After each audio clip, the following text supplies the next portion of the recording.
Bonjour, je suis Véronique Delmas, je suis médecin urgentiste et formatrice en simulation.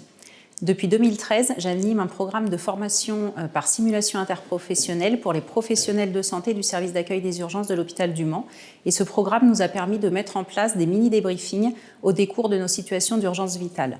Alors j'entends certains d'entre vous dire « difficile à mettre en place, nous on n'aurait pas le temps » ou alors encore « nos équipes ne sont pas prêtes » ou « nous on le fait déjà ». J'espère que ce retour d'expérience pourra apporter quelques pistes réflexives. Alors de quoi parle-t-on ? Un débriefing est un temps de communication structuré dans une unité de temps et de lieu définie concernant une activité ou une action et qui va viser à partager entre professionnels de santé les points forts et les axes d'amélioration de cette activité professionnelle.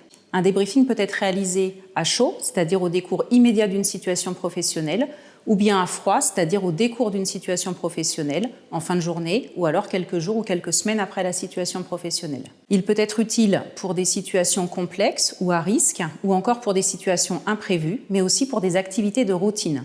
En effet, un débriefing ne doit pas être exclusivement centré sur des situations qui ont engendré des événements indésirables, graves ou non graves, mais aussi sur des situations de routine où tout s'est bien passé.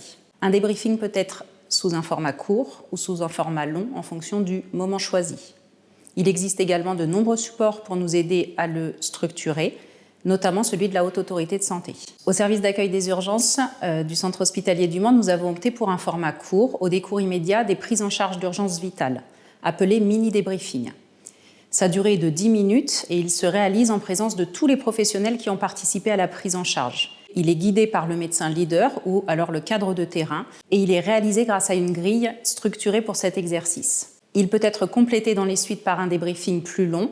Dans ces cas-là, celui-ci est fait à distance et il est mené par un médecin qui a l'expertise du débriefing. Nous avons implémenté la méthode au décours de plusieurs années de formation par simulation, ce qui a permis que les professionnels de santé étaient déjà entraînés à ces analyses de pratique.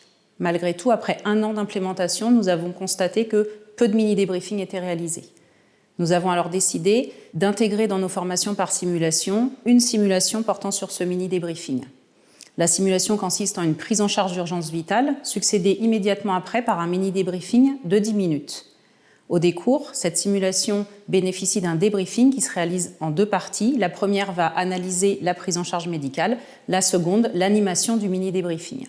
Ces formations par simulation ont permis d'identifier les différents freins.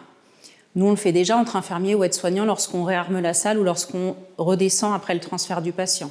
On n'a pas le temps, ou encore, c'est utile, ok, mais uniquement pour les situations à risque.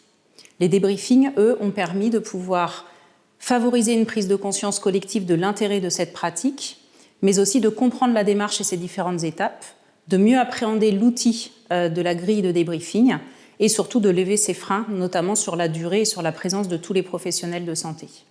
Alors bien sûr, nous devons encore systématiser la démarche, puisque le rythme quotidien, la surcharge d'activité dans nos services d'urgence ou encore le turnover des professionnels tend à limiter la pratique des mini-débriefings.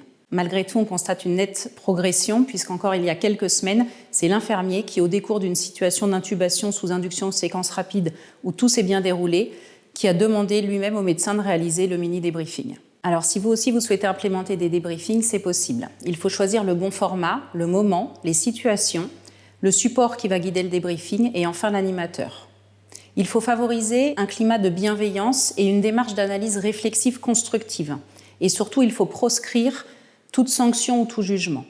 La formation des animateurs permettra de faciliter la mise en place des débriefings et d'améliorer leur qualité.